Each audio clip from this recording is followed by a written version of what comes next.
चलिए तो आगे चलते हैं। देखिए, एक हम थ्योरी पढ़ाए थे पिछले वीडियो में, तो आपको बताया गया था कि इंटेंसिटी जो होती है, एवरेज इंटेंसिटी, वो ए होती है I average equal to 2 pi square f square s nought square rho into v. इतना जो है बताया गया था कि एवरेज इंटेंसिटी जो होती है वो किसी भी वेव की, साउंड वेव की, वो होती है 2 pi square f square s nought square rho into we.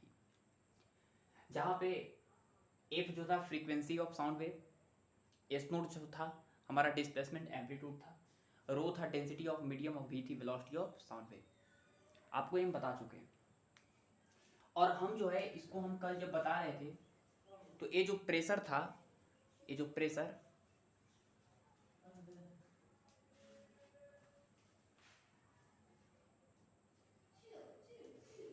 ठीक है, ये जो प्रेशर था एस नोट के जगह पे वो प्रेशर एम्पलीट्यूड के रूप में हम कन्वर्ट किए थे। तो एस नोट को प्रेशर एम्पलीट्यूड के रूप में जब कन्वर्ट किए थे तो थोड़ा सा एक मिस्टेक हो गया था। मिस्टेक ये हुआ था कि देखिए, हम ये लिखे थे कि हमको पता है कि जो प्रेशर एम्पलीट्यूड होती है वो होती है बीटा के एस नोट, बीटा के एस नोट। तो यहां से हम अगर हम एस नोट का वैल्यू निकालें तो आएगा P note by beta into के। ये आएगा बीटा इंटू के को नीचे ले आएंगे, अच्छी बात है। अब इस चीज को उठा के अगर यहां पर रखेंगे तो एवरेज इंटेंसिटी आएगा हमारे पास 2 pi square f square s nought square, s nought का स्क्वायर का मतलब इसका बी नोट का स्क्वायर इंटू बीटा के का whole square into rho into b. ये आएगा, ये आपको हम बता चुके हैं। अब देखिए यहां पर कि इसको हम थोड़ा सा और लिख रहे हैं 2 पाई स्क्वायर एफ स्क्वायर और यहां पे प्रेशर एम्पलीट्यूड है p nought square into rho into v by, इसको लिखे थे beta square k square, beta square k square. और आपको बताए हैं हम कि जो वेव की वेलोसिटी होती है वो होती है बीटा अपॉन रो, उसका रूट अंडर। ये बताए हैं किसी भी फ्लूइड के अंदर वेव की वेलोसिटी होती है। अब अगर हम स्क्वायर करेंगे तो वी स्क्वायर इक्वल टू हो जाएगा बीटा अपॉन रो, तो बीटा इक्वल टू हो जाएगा वी स्क्वायर इंटू रो। और ये जो बीटा है उठा के हम यहां पे रखे थे तो आया था average intensity equal to 2 pi square f square p nought square rho into v by, beta square की जगह पे लिखेंगे तो होगा वी स्क्वायर और रो उसका होल स्क्वायर इंटू के स्क्वायर, के की जगह पे लिखेंगे ओमेगा बाई वी का होल स्क्वायर। ये आपको बता चुके हैं कि के जो होता था वो होता था ओमेगा बाई वी या 2 पाई बाई लेम्डा, ठीक है, या ओमेगा की जगह पे आप 2 पाई एफ भी लिख सकते हैं, 2 पाई एफ अपॉन वी। अब एक के जगह पर अगर यहां पर हम रखेंगे तो हो जाएगा 2 pi square f square p nought का square rho into v by, rho into v by v square, v square into v का पावर 4 हो जाएगा, सॉरी, इंटू रो स्क्वायर हो जाएगा इंटू ओमेगा के स्क्वायर, ओमेगा की जगह पे लिखेंगे 2 है 2 पाई एफ बाई वी, तो उसका स्क्वायर करेंगे हो जाएगा 4 pi square f square upon v square. Omega की जगह पे लिखेंगे 2 पाई एफ का होल स्क्वायर, तो इतना हो जाएगा। ध्यान से देखिए कि वी स्क्वायर बार में कैंसिल हो गया था, एक भी से एक भी कैंसिल हो गया, एक रो से एक रो कैंसिल हो गया, पाई स्क्वायर से पाई स्क्वायर कैंसिल हो गया, एफ स्क्वायर से एफ स्क्वायर कैंसिल हो गया, और हमारे पास एवरेज इंटेंसिटी जो है वो आ गया कितना, कितना आ गया, 2 से 4 बार में 2 बार में कैंसिल हो गया, तो आ गया P nought square by 2 rho भी, 2 रो भी। गलती से जो है हम एक पाई ऊपर लिखे थे, पाई स्क्वायर नहीं लिखे थे, और यहां पर एक पाई नीचे बच गया था, पाई आ गया था, सिर्फ एक मिस्टेक जो है हुआ था, थोड़ा सा आप उसको जो है सुधार ले, ठीक है ना, p nought square by 2 rho b, ठीक है। चलिए एक सवाल कर लेते हैं इसी पे, ठीक है ना, इसी पे एक सवाल कर लेते हैं, आराम से समझिएगा। सवाल क्या है कि इस तरह का है कि यहां पर एक पॉइंट सोर्स है, पॉइंट सोर्स, और यहां पर पॉइंट सोर्स का पावर जो है वो 100 वाट पर मीटर स्क्वायर दिया हुआ है, 100 वाट पर मीटर स्क्वायर इतना दिया हुआ है। ठीक है, यहां से यहां पर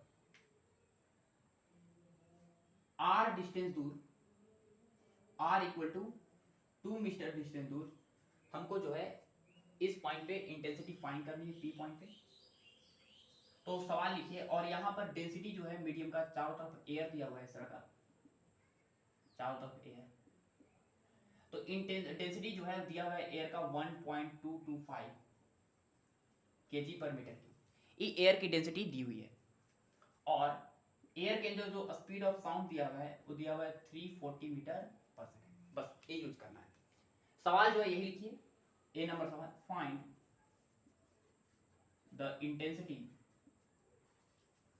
of sound wave at the point P।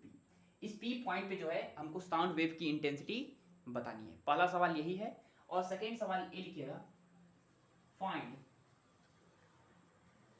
The pressure amplitude, pressure amplitude at point P। इस पर्टिकुलर पॉइंट P पे जो है हमको प्रेशर एम्पलीट्यूड भी बतानी है। चलिए ट्राई कीजिए। तो चलिए सबसे पहले हम इंटेंसिटी निकालते हैं। इंटेंसिटी जो है हम जानते हैं क्या होता है। इंटेंसिटी जो है हम जानते हैं कि इंटेंसिटी हम बता चुके हैं, इंटेंसिटी इक्वल टू होता है power upon area, power upon area.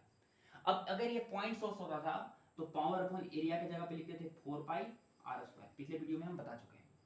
Power जो है सवाल में दिया हुआ है 100 वाट, सॉरी पर मीटर स्क्वायर नहीं होगा, पावर वाट में होता है, बाई 4 पाई आर। आर यहां से कितना डिस्टेंस दूर है, अफकोर्स 2 मीटर डिस्टेंस दूर है, तो होल स्क्वायर। तो यहां से बताइए कि ऊपर हो गया 100 वाट बाई 4 पाई इंटू 2 का स्क्वायर 4 मीटर स्क्वायर, 4 से 25 बार में, तो आंसर हो गया मेरे पास 25 अपॉन 4 पाई वाट पर मीटर स्क्वायर। ये आ गया मेरे पास इंटेंसिटी। ठीक है, अगला सवाल है कि P पॉइंट पे हमको जो है प्रेशर एम्पलीट्यूड बताइए, मतलब P नोट बताइए। तो हम जो है एक इंटेंसिटी का फॉर्मूला 2 याद करा चुके हैं आपको। क्या क्या था इंटेंसिटी का फॉर्मूला, देखते हैं। इंटेंसिटी इज इक्वल टू था, याद कीजिए, इंटेंसिटी इक्वल टू था ऐसे 2 pi square f square s nought square rho into v बराबर, आप आज आपको याद करवाए हैं क्या, p nought square by 2 rho v. A वाला, ये दोनों जो है आपको फॉर्मूला याद करा चुके हैं। तो बताइए कि इंटेंसिटी इक्वल टू, सवाल में दिया हुआ है कितना, 25 upon 4 pi equal to P nought square, sorry pressure amplitude था, पी नोट का स्क्वायर अपॉन 2 रो भी। हमको क्या निकालना है, ऑफकोर्स पी नोट निकालना है, तो इस 2 रो भी को मल्टीप्लाई कर देंगे, 2 2 जा 4, तो 25 upon 2 pi into rho into भी, उसका क्या लगा देंगे, रूट, क्योंकि पी नोट का वैल्यू निकालना है हमको, तो यहाँ पे रूट लगा देंगे। बताइए यहाँ पर कि 25 अपॉन 2 पाई इंटू डेंसिटी सवाल में दिया हुआ है कितना, ऑफकोर्स 1.225 इंटू वेलोसिटी दिया हुआ है 340 मीटर पर सेकेंड, और उस पर रूट लगा देंगे। यही होगा हमारा न्यूटन पर मीटर स्क्वायर में प्रेशर एम्पलीट्यूड। ठीक है, ये होगा हमारा प्रेशर एम्पलीट्यूड। क्लियर हो गया होगा। चलिए आगे चलते हैं, आगे चलते हैं। आगे है हमारा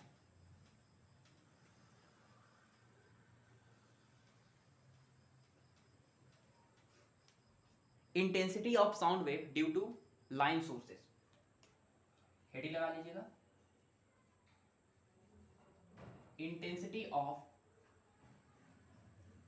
sound wave, intensity of sound wave due to a line source,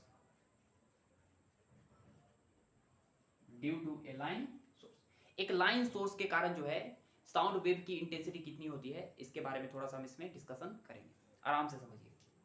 मान लीजिए कि एक लाइन सोर्स है इस तरह का, जैसे आप लोग देखे होंगे डीजे, डीजे जो होता है ऐसे होता है, लेकिन पिछली वीडियो में हम गोल एक पॉइंट सोर्स की तरह के बारे में बताए थे, जो है चारों तरफ साउंड निकालेगा। लेकिन ये जो डीजे है या कोई भी बॉक्स है, तो बॉक्स जो है इधर साउंड थोड़ी ना निकालेगा, बॉक्स इधर साउंड थोड़ी ना निकालेगा। तो ये जो सोर्स है हमारा, ये वाला, ऐसे हम इसको थोड़ा सा ऐसे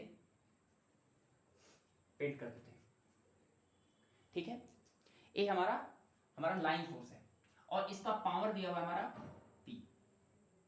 अब बताइए कि इससे हमको चारों तरफ साउंड निकलेगा, ऐसे ऐसे ऐसे चारों तरफ साउंड निकलेगा। जैसे मान लीजिए कि ये एक लाइन सोर्स है, तो इसके साउंड इधर भी निकलेगा, इधर भी निकलेगा, इधर भी निकलेगा, मेरे तरफ भी निकलेगा, इधर भी निकलेगा, इधर भी निकलेगा, इधर भी निकलेगा। मतलब इसको ढकते हुए जो है एक हम क्या ड्रॉ कर सकते हैं, एक सिलेंडर ड्रॉ कर सकते हैं। तो मान लीजिए कि अगर हम इस पॉइंट पे निकालना चाहते हैं इंटेंसिटी, ठीक है, और इस लाइन सोर्स का लेंथ दिया हुआ है L, और इससे r डिस्टेंस दूर, मतलब इस लाइन सोर्स से r डिस्टेंस दूर जो है P पॉइंट पे इंटेंसिटी निकालना चाहते हैं, तो जिस पॉइंट पे इंटेंसिटी निकालना चाहेंगे उस पॉइंट से होते हुए क्या ड्रॉ कर देंगे, ऑफ कोर्स एक इमेजिनरी सिलेंडर ड्रॉ करेंगे। क्या ड्रॉ करेंगे, इमेजिनरी सिलेंडर। याद कीजिए कि हम पॉइंट सोर्स के लिए बताए थे कि आपको अगर जिस पॉइंट पे इंटेंसिटी निकालनी हो उस पॉइंट पे एक हम स्फेरिकल जो है शेप का एक इमेजिनरी स्फीयर ड्रॉ कर देंगे, तो उसके लिए जो है हर एक पॉइंट पे इंटेंसिटी बराबर होता था। तो उसी तरह एक लाइन सोर्स के लिए जो है जिस पॉइंट पे इंटेंसिटी निकालनी हो उसके लिए उसको ढकते हुए एक सिलेंडर ड्रॉ होगा। क्या ड्रॉ होगा, सिलेंडर। और इस सिलेंडर के हर एक पॉइंट पे इंटेंसिटी क्या होगी बताइएगा, बराबर होगी। इस तरह से क्लियर हुआ।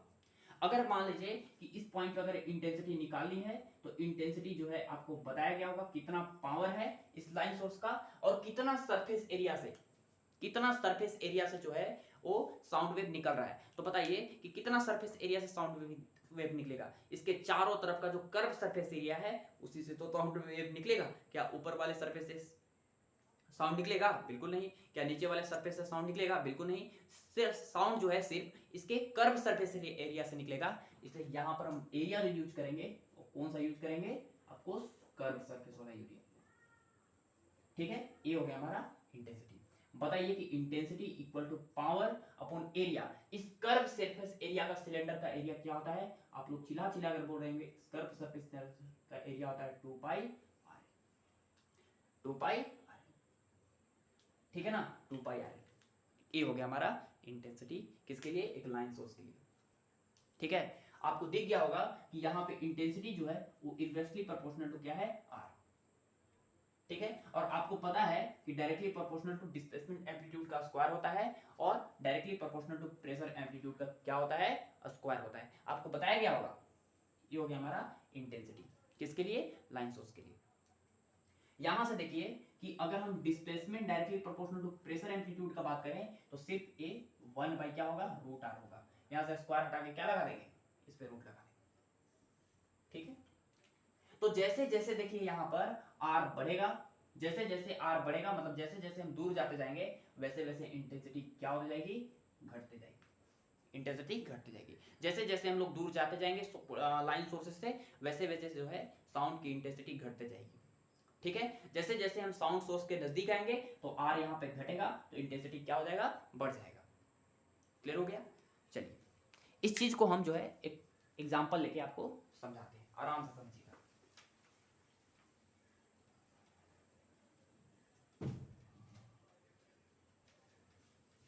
समझिएगा आराम से। मान लीजिए कि यहां पर आपका एक लाइन सोर्स है, इस तरह का लाइन सोर्स है। अगर मान लीजिए कि यहां से r डिस्टेंस दूर, इस पॉइंट पे यहां से r डिस्टेंस दूर, ये वाला जो पॉइंट है लेट्स p नाम दे देते हैं, और इससे कितना डिस्टेंस दूर है, r। इस r डिस्टेंस दूर अगर मान लीजिए कि इंटेंसिटी जो है वो I है, कितनी है, I, और इसका लेंथ L दिया है लाइन सोर्स का। ऑफ कोर्स एक ऐसा सोर्स है, ऑफ कोर्स एक लाइन सोर्स है। लाइन सोर्स का मतलब एक लॉन्ग लेंथ वाला सोर्स, एक लंबा सोर्स है ऐसे, ठीक है। अब अगर हम P पॉइंट पे इंटेंसिटी सवाल में दिया हुआ है I2, और डिस्प्लेसमेंट एम्पलीट्यूड सवाल में दिया हुआ है एस नोट और प्रेशर एम्पलीट्यूड सवाल में दिया हुआ है पी नोट। इसका मतलब आपको बता चुके हैं, फिर से बता देते हैं, समझिए। डिस्प्लेसमेंट एम्पलीट्यूड एस नोट दिया है, इसका मतलब है कि ए वाला जो पार्टिकल है वो मैक्सिमम जो है इसका डिस्प्लेसमेंट अपने मीन पोजीशन से वो कितना होगा, ऑफकोर्स एस नोट होगा। आपको कितना होगा, एस नोट। ए वाला जो पार्टिकल है वो अपने मीन पोजीशन से एस नोट और एस नोट इस तरह से वाइब्रेट करेगा। ठीक है, अच्छी बात है। मान लीजिए कि अगर आपसे पूछा जाए कि यहां से 2r डिस्टेंस दूर बताइए इंटेंसिटी क्या होगा इस पार्टिकल का। ठीक है, इस पार्टिकल का इंटेंसिटी कितना होगा 2r डिस्टेंस दूर, क्यों नाम है उस पार्टिकल का। तो हम आपको बता चुके हैं कि लाइन सोर्सेस के लिए जो इंटेंसिटी होती है वो इनवर्सली प्रोपोर्शनल टू r होती है और inversely proportional to s nought का square directly proportional to pressure amplitude का square. Intensity of sound wave due to a line sources is inversely proportional to r, directly proportional to a square of displacement amplitude and directly proportional to a square of pressure amplitude। ये होता है। अब बताइए यहाँ पे कि आपको ये भी बताया गया है कि S naught directly proportional to P naught और इनवर्सली प्रोपोर्शनल टू 1/√r। ये होता है। बताइए कि यहाँ पर intensity inversely proportional to r है। अगर 2r डिस्टेंस दूर जाएंगे तो यहाँ पर r की जगह पे लिखेंगे हम कितना 2r।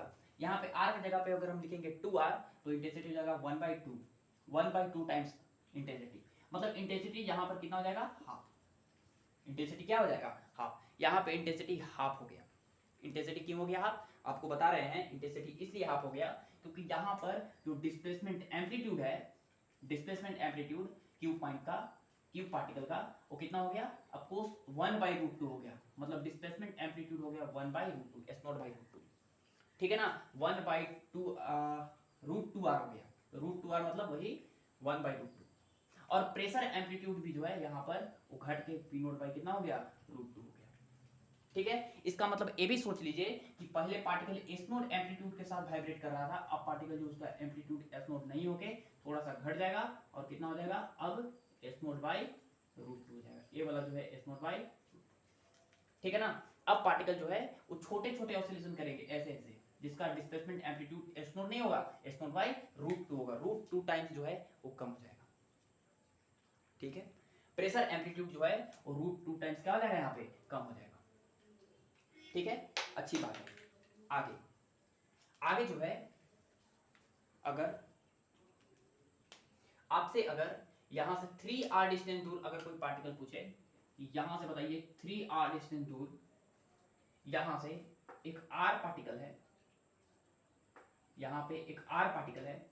बताइए इस r पार्टिकल का बताइए कि क्या होगा इंटेंसिटी, जो इस r पार्टिकल बता देंगे। यहां से 3r डिस्टेंस दूर है, यहां से 3r डिस्टेंस दूर है, तो यहां पर रखेंगे हम कितना 3r रखेंगे तो इंटेंसिटी जो है 1/3 गुना हो गया। मतलब इंटेंसिटी यहाँ पे आई नोट नहीं है, आई नोट बाई 3 हो गया, 3 गुना कम हो गया। 3 गुना इंटेंसिटी कम हो गया तो आप बोल रहे होंगे कि डिस्प्लेसमेंट एम्पलीट्यूड जो है वो इनवर्सली प्रोपोर्शनल टू √r है। माने √r की जगह पे √3r, माने √3 गुना जो है यहाँ पे डिस्प्लेसमेंट एम्पलीट्यूड कम हो गया। और यहाँ पे प्रेशर एम्पलीट्यूड जो है √3 गुना भी कम हो गया। अब जो है पार्टिकल उसका डिस्प्लेसमेंट एम्पलीट्यूड इससे भी कम हो गया। अब ये जो है और छोटे छोटे ऑसिलेशन करेंगे, इतना ही, और छोटे छोटे ऑसिलेशन करेंगे। क्लियर हुआ ना, इस तरह से यहां पे प्रेशर एम्पलीट्यूड जो है पी नोट बाई √3 हो जाएगा। क्लियर हो गया। अब जैसे जैसे जैसे जैसे हम दूर जाते जाएंगे और अगर हम r टेंडिंग टू इंफिनिटी करते, माने बहुत दूर चल जाए, माने इस पॉइंट लाइन सोर्सेस से बहुत दूर चल जाएं, तो यहाँ पर r टेंडिंग टुवर्ड इंफिनिटी होगा और r टेंडिंग टुवर्ड इंफिनिटी होगा तो इंटेंसिटी टेंडिंग टुवर्ड 0 हो जाएगा। इंटेंसिटी टेंडिंग टुवर्ड 0 हो गया, इसका मतलब ये भी है कि ध्यान से देखिए कि डिस्प्लेसमेंट भी टेंडिंग टुवर्ड कितना हो जाएगा 0। यहाँ पे r टेंडिंग टुवर्ड इंफिनिटी करेंगे तो 1/इंफिनिटी टेंडिंग टुवर्ड 0, तो डिस्प्लेसमेंट एम्पलीट्यूड जो है वो भी टेंडिंग टुवर्ड 0 हो गया, प्रेशर एम्पलीट्यूड भी टेंडिंग टुवर्ड 0 हो गया। और प्रेशर एम्पलीट्यूड भी टेंडिंग टुवर्ड 0 हो गया, डिस्प्लेसमेंट एम्पलीट्यूड भी टेंडिंग टुवर्ड 0 हो गया। तो इंफिनिटी वाला जो पार्टिकल होगा उसका तो डिस्प्लेसमेंट एम्पलीट्यूड भी नहीं है, 0 हो गया। और 0 हो गया तो छोटा छोटा भी वाइब्रेशन नहीं कर पाएगा, बहुत छोटा होगा, इसलिए उसका जो डिस्प्लेसमेंट एम्पलीट्यूड है क्या हो जाएगा, छोटा। वहां पे इंटेंसिटी 0 होगा और वहां पे हमको साउंड सुनाई नहीं देगा। ठीक है, तो जैसे जैसे अगर कोई लाइन सोर्स से दूर जाते जाते हैं तो वैसे वैसे जो है साउंड की इंटेंसिटी कम होता जाती है और हमारे ईयर ड्रम में जो है वो एनर्जी क्रॉस जो है पर यूनिट टाइम वो भी कम होते जाता है, ठीक है ना। और उस पार्टिकल का जो वाइब्रेशन करने का जो लेंथ होता है वो भी कम होते जाता है, ठीक है। यहाँ वाला पार्टिकल अगर ऐसे ऐसे दूर दूर वाइब्रेट कर रहे हैं तो अगला पार्टिकल ऐसे ऐसे वाइब्रेट करे, अगला पार्टिकल और धीरे और नजदीक ऐसे धीरे धीरे जीरो होते जाता है पार्टिकल का डिस्प्लेसमेंट, ठीक है। तो ये था हमारा intensity due to line source. Clear हो गया? चलिए, तो हम जो है इंटेंसिटी को एक डिटेल में अच्छी तरीके से पढ़ लिए। आगे चलते हैं।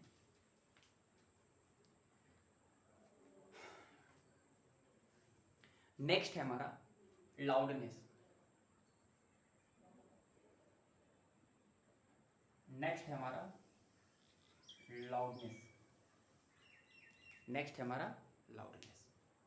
तो चलिए समझते हैं लाउडनेस क्या होता है। जैसे मान लीजिए कि कहीं पर भूकंप आता है तो आप लोग टीवी में देखे होंगे कि बताया जाता है कि भूकंप की जो तीव्रता थी, भूकंप की जो इंटेंसिटी, अर्थक्वेक की जो इंटेंसिटी थी वो 5 थी, कहीं पर 4 थी, कहीं पर 5 थी, कहीं पर 6 थी, ये बताया जाता है। ये जो 4, 5, 6, 7 होता है, ये जो है उसके बाद जो है कोई यूनिट यूज नहीं हो रहा है। आप ध्यान से देखिए, उसके बाद जो है कोई यूनिट यूज नहीं हो रहा है, तो इसका मतलब है कि वो एक नंबर है जो बेसिकली ये बता रहा है कि कहीं पर भूकंप की जो अर्थक्वेक की जो इंटेंसिटी है 4 है, तो कहीं पर 6 है, तो इसका मतलब ये है कि जहां पर 4 होगा वहां पे जो है कम जो है वहां पर नुकसान होगा, और कहीं पर 6 है वहां पर बहुत सारे जो है नुकसान हुआ, बहुत सारे लोग मर गए, बहुत सारा जो है वहां पे दुख झेलना पड़ा, ठीक है ना, बहुत जो है ज्यादा वहां क्षति हुई, ऐसे बोल सकते हैं। तो ये जो है एक नंबर कंपेरेबल नंबर होता है, और वो जो नंबर होता है एक लॉगरिथम वैल्यू होता है, ठीक है ना। 5, 6, 4 ये सब जो होता है एक लॉगरिथम वैल्यू होता है जो रिएक्टर स्केल पे मेजर किया जाता है भूकंप के लिए, ठीक है। वो भूकंप को मापने के लिए जो है रिएक्टर स्केल पे एक लॉगरिथमिक वैल्यू होता है। तो उसी तरह साउंड को भी मेजर करने के लिए जो है एक नंबर होता है, ठीक है ना। और वो जो साउंड को मेजर करने के लिए जो नंबर होता है वही हमारा क्या है, लाउडनेस। लाउडनेस जो है ये भी एक लॉगरिथमिक स्केल होता है, और बेसिकली ये बताता है कि कोई भी साउंड जो है वो कितना जो है लाउड है, ठीक है ना, कितना ज्यादा जो है उसका साउंड में भारीपन है, ठीक है, ये बताता है हमारा लाउडनेस, ठीक है। तो चलिए सबसे पहले ये लिखेंगे कि लाउडनेस जो है क्या है, एक लॉगरिथमिक वैल्यू है, एक लॉगरिथमिक स्केल पे वैल्यू डिटरमाइन किया जाता है। तो लिखिए लाउडनेस क्या है, एक लॉगरिथमिक वैल्यू है, it is a logarithmic value, ठीक है। ये जो है क्या है, लॉगरिथमिक वैल्यू है, ठीक है, अच्छी बात है। आप पढ़े होंगे कि जो ऑडिबल फ्रीक्वेंसी थी, ऑडिबल साउंड था, ऑडिबल साउंड, उसकी जो फ्रीक्वेंसी थी आप लोग को पढ़ाया गया होगा, या हम पढ़ाए थे शुरुआत में ही, उसका फ्रीक्वेंसी जो है 20 किलो हर्ट्ज और 20 हर्ट्ज के बीच में लाई कर रहा था, 20 किलो हर्ट्ज और 20 हर्ट्ज के बीच में लाई कर रहा था। जो फ्रीक्वेंसी का साउंड जो है इसके बीच में लाई करता था, वो साउंड जो था वो क्या था, ऑडिबल। लेकिन ऐसा जो है एक रेंज है, ऐसा जो है वो एक क्या है, रेंज है। जैसे मान लीजिए कि कोई आदमी जो है वो 21 हर्ट्ज की फ्रीक्वेंसी सुन सकता है कोई साउंड, लेकिन कोई ऐसा आदमी भी होगा जो 21 हर्ट्ज की फ्रीक्वेंसी को नहीं सुन सकता है, ठीक है ना। जैसे कोई साउंड जो है वो 24 हर्ट्ज का है, 24 हर्ट्ज का इसके बीच में लाई करेगा, तो 24 हर्ट्ज का जो साउंड है वो कोई ऐसे आदमी होगा जिसके लिए वो साउंड जो है ऑडिबल होगा, लेकिन वो जो साउंड है उस साउंड की जो फ्रीक्वेंसी है वो अदर आदमी के लिए जो है ऑडिबल नहीं भी हो सकता है, ठीक है। तो कुछ साउंड जो है ऐसा नहीं है कि 20 हर्ट्ज से 20,000 हर्ट्ज के बीच में जो भी साउंड होगा, जो भी फ्रीक्वेंसी का साउंड होगा, सब हम जो है एक कॉमन आदमी जो है सुन पाएगा, नहीं, ठीक है ना। तो सबसे जो मोस्ट ऑडिबल फ्रीक्वेंसी जो होती है एक कॉमन मैन के लिए, कॉमन ह्यूमन बीइंग के लिए, वो होती है 1000 हर्ट्ज का। कितना होता है, 1000 हर्ट्ज का। पहले इस पॉइंट को लिखिए, the most audible frequency of sound, most audible frequency of sound, the most audible frequency of sound for a common man is 1000 hertz. कितना होता है? 1000 हर्ट्ज। 1000 हर्ट्ज का जो फ्रीक्वेंसी है एक सामान्य आदमी जो है वो सुन सकता है। ठीक है, बढ़िया से एकदम सुन सकता है, बढ़िया से उसको एकदम सुनाई देगा। ठीक है, अच्छी बात है। आगे चलते हैं। ये जो है फ्रीक्वेंसी का बात हो गया, लेकिन एक इंटेंसिटी का भी जो है एक रेंज होता है, और वो इंटेंसिटी जो है वो आदमी को सुनाई देता है। इंटेंसिटी का क्या रेंज होता है? तो मान लीजिए कि किसी भी साउंड की जो इंटेंसिटी है वो इतना दिया है, इतना 10 का पावर -14। तो 10 का पावर -14 जो है वो नॉट ऑडिबल होगा। वाट पर मीटर स्क्वायर जो है इतना इंटेंसिटी का साउंड जो है वो नॉट ऑडिबल होगा, ऑडिबल होगा।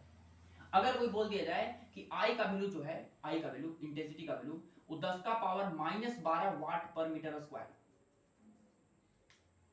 से कम है, कम है, तो वो हमेशा जो साउंड है वो नॉट ऑडिबल होगा।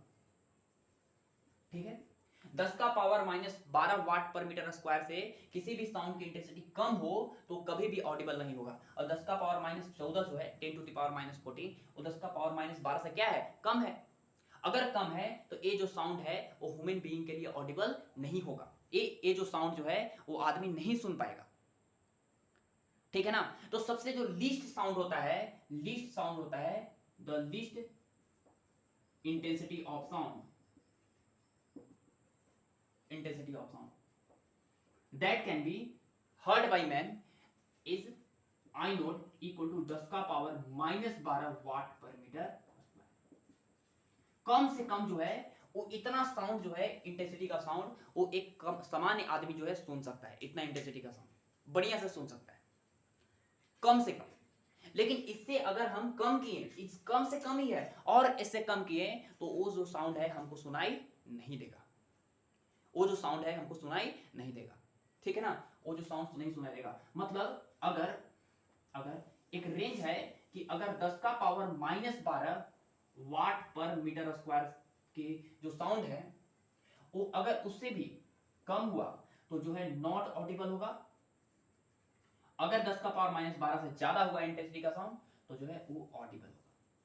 ठीक है, जैसे 10 का पावर -11 वाट पर मीटर स्क्वायर सुन सकते हैं, 10 के पावर 9 वाट पर मीटर स्क्वायर सुन सकते हैं, 10 का पावर -10 वाट पर मीटर स्क्वायर सुन सकते हैं। लेकिन कोई बोल दे कि 10 का पावर -13 वाट पर मीटर स्क्वायर सुन सकते हैं, गलत। उसको उतना साउंड जो है सुना ही नहीं देगा। ठीक है, तो ये जो है एक साउंड का इंटेंसिटी का एक ग्राफ है। ठीक है, लेकिन जैसे जैसे जो है, जैसे जैसे 10 का पावर -12 से जैसे जैसे हम साउंड की इंटेंसिटी बढ़ाते जाते हैं, वैसे वैसे साउंड जो है वो एक, उस साउंड का जो लाउड है, माने उसका जो भारीपन है साउंड का, वो बढ़ते जाता है। भारीपन जो है बढ़ते जाता है। जैसे जैसे साउंड की इंटेंसिटी बढ़ती है वैसे वैसे साउंड का जो अंदर का लाउड है वो भी क्या होता जाता है? बढ़ते जाता है। और इसी जो साउंड का जो लाउडनेस है, मतलब उसके जो कितना लाउड है, उसके भारीपन को मेजर करने के लिए जो है हम एक वर्ड यूज करते हैं, लाउडनेस। क्या यूज करते हैं? लाउडनेस। और ये जो लाउडनेस है वो भी क्या होता है? एक लॉगरिथमिक स्केल होता है। ठीक है, और यही जो है इंटेंसिटी को मेजर करता है। ठीक है, समझ गए ना? तो ये जो लाउडनेस होता है उसका वैल्यू क्या होता है ये हम आपको थोड़ा सा बताते हैं। थोड़ा सा लाउडनेस का डिफिनेशन थोड़ा सा बताते हैं कि लाउडनेस जो है बेसिकली, लाउडनेस ये जो क्या है? The perception of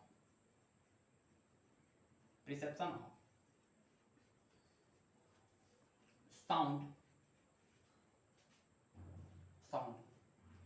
in subjective quality, subjective quality, या ऐसे बोल सकते हो ग्रेटर देन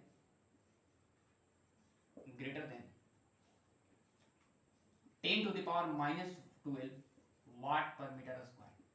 मतलब इतना दूर, इतना इंटेंसिटी से ज्यादा का जो साउंड होगा उसको कैसे जो है बताएगा कि कितना ज्यादा लाउड है, वही चीज को बताने के लिए जो है वर्ड यूज करेंगे लाउडनेस, ठीक है ना। इन लाउडनेस जो है इसको मेजर किया जाता है, लाउडनेस इज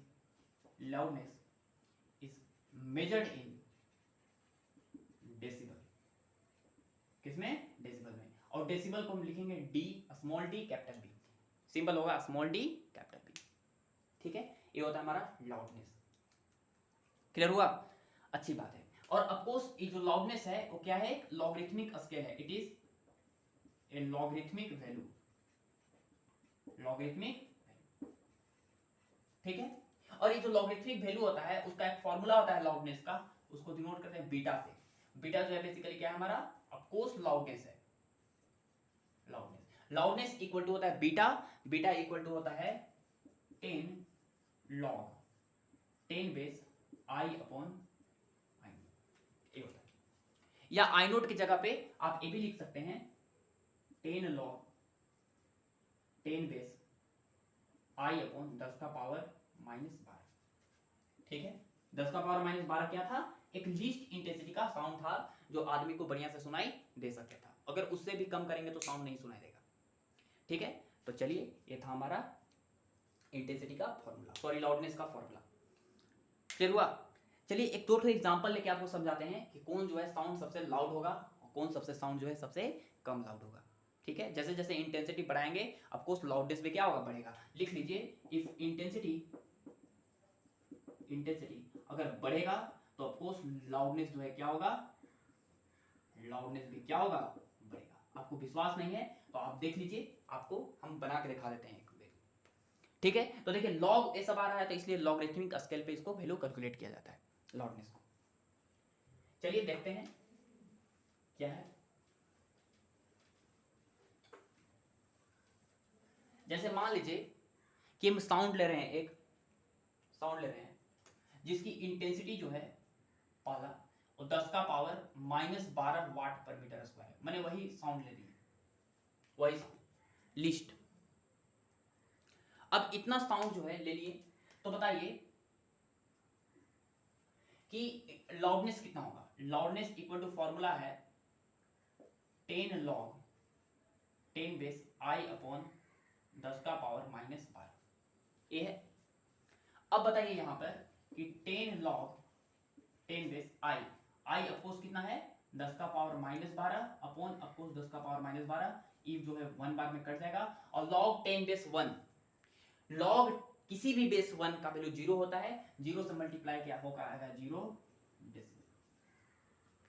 ये जो साउंड है वो 0 डेसिबल का है, इसकी जो लाउडनेस है 0 डेसिबल है, इसका मतलब है कि सबसे कम लाउड है, वेरी लो, ठीक है ना, very low loud, very low loud, माने एक्यूट लाउड भी बोल सकते हैं, बहुत कम है, बहुत कम, एक ठो भी लाउड नहीं है। लाउड माने भारीपन, साउंड में जो भारीपन होता है, आवाज में थोड़ा भारी होता है, एकदम कम है, बहुत कम है, ठीक है ना, 0 डेसिबल का साउंड होगा, ठीक है। चलिए आगे देखते हैं सेकंड वाला। मान लीजिए कि किसी की इंटेंसिटी जो है वो दिए हुए 10 का पावर -11 वाट पर मीटर स्क्वायर, इतना दिया हुआ है। किसी की इंटेंसिटी जो है दी हुई है 10 का पावर -11 वाट पर मीटर स्क्वायर, तो समझिए कि उसके जो लाउडनेस होगा वो कितना होगा। तो लाउडनेस होगा beta is equal to 10 log 10 base I upon 10 का पावर -12। चलिए सॉल्व करते हैं। 10 log 10 बेस आई, आई कितना है 10 का पावर -11, ठीक है, अपॉन 10 का पावर -12। 10 का पावर जो है -12 जो है ऊपर जाएगा तो हो जाएगा 10 का पावर 1 और 10 का पावर 1, और log 10 बेस 10 होता है ऑफ कोर्स 1, तो ये आएगा 1, तो 10 × 1 कितना हो जाएगा 10 डेसिबल, 10 × 1 आ जाएगा 10 डेसिबल। तो बेसिकली ये जो साउंड आया इतना इंटेंसिटी के लिए, देखो इंटेंसिटी बढ़ा रहे हैं, 10 का पावर -12 था, अब 10 का पावर -11 हो गया, बढ़ गया इंटेंसिटी, इंटेंसिटी बढ़ा तो देखिए लाउडनेस भी बढ़ गया, 0 से कितना हो गया 10 डेसिबल।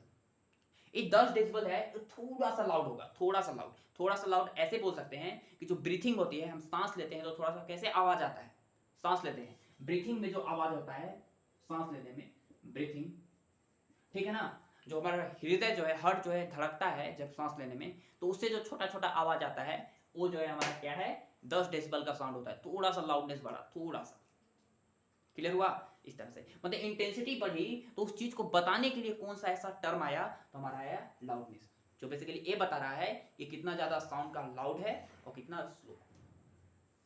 चलिए थर्ड नंबर जो है इंटेंसिटी, वो हम ले रहे हैं, थर्ड नंबर इंटेंसिटी का साउंड ले रहे हैं 10 का पावर -10 वाट पर मीटर स्क्वायर, इतना लेंगे। देखिए इंटेंसिटी और बढ़ाती है तो लाउडनेस और बढ़ जाएगा। तो बताइए कि beta is equal to 10 log 10 base I upon I naught, I upon I naught का जगह पे 10 का पावर 12 भी लिख दीजिए, चलेगा। 10 log 10 बेस आई कितना है, देखिए 10 का पावर -10, तो यहाँ रख देंगे 10 का पावर -10 अपॉन आई नोट की जगह पे 10 का पावर -12 जो पहले से लिखा हुआ है। 10 का पावर -12 ऊपर जाएगा तो 10 का पावर 2 बनेगा। 10 का पावर 2 जो है log के पावर में है, 2 जो है इससे मल्टीप्लाई होगा तो 2 10 जा 20 और log 10 बेस 10 ई बन जाएगा पूरा क्वांटिटी 2, तो हो जाएगा हमारे पास कितना 20 डेसिबल। ठीक है ना? इस चीज को हम थोड़ा सा यहाँ पे सॉल्व करके दिखा दे रहे हैं, किसी को अगर नहीं दिक्कत भी हो रहा है समझ लीजिएगा। ऐसे लिखा है 10 log 10 बेस 10 का पावर -10 बाई 10 का पावर -12, 10 का पावर -12 जो है बेस ऊपर जाएगा पावर, तो पावर जो होता है ऐड हो जाता है, माइनस में ऊपर जाएगा तो प्लस में हो जाएगा, तो ये बनेगा 2। और आप पढ़े होंगे कि लॉग का जो पावर होता है ऊपर वाला उठ के यहाँ से मल्टीप्लाई हो जाता है, तो 10 टू जा कितना हो जाएगा 20, और log 10 बेस 10 कितना होता है 1। क्लियर हुआ ना? तो इस तरह से इसका वैल्यू 2 बना और 10 टू जा 20 डेसिबल हो गया हमारा साउंड। ठीक है, अच्छी बात है। 20 डेसिबल का हो गया। 20 डेसिबल का जो साउंड होता है 20 डेसिबल का, वो जो है वो जो पत्ता होता है, पत्ता जो लीफ होता है, वो जब लीफ जो है इस तरह हवा चलती है तो पत्ता जो हिलता है ना, तो उस तरह से जो साउंड निकलता है छोटा टप टप टप का, वो जो साउंड का लाउडनेस होता है वो कितना होता है 20 डेसिबल का होता है, थोड़ा सा ज़्यादा होता है साउंड। ठीक है, लाउड बढ़ रहा है, देखिए लाउडनेस भी बढ़ रहा है, साउंड जैसे जैसे हम आगे जा रहे हैं लाउडनेस थोड़ा सा क्या हो रहा है बढ़ रहा है। तो ये लीफ रस्लिंग जो होता है, रस्लिंग ऑफ लीफ वही होता है। लीफ मान लीजिए बहुत सारा पत्ता है और हाथ से आप ऐसे कीजिएगा तो जो आवाज निकलेगा वही कितना होगा 20 डेसिबल का होगा।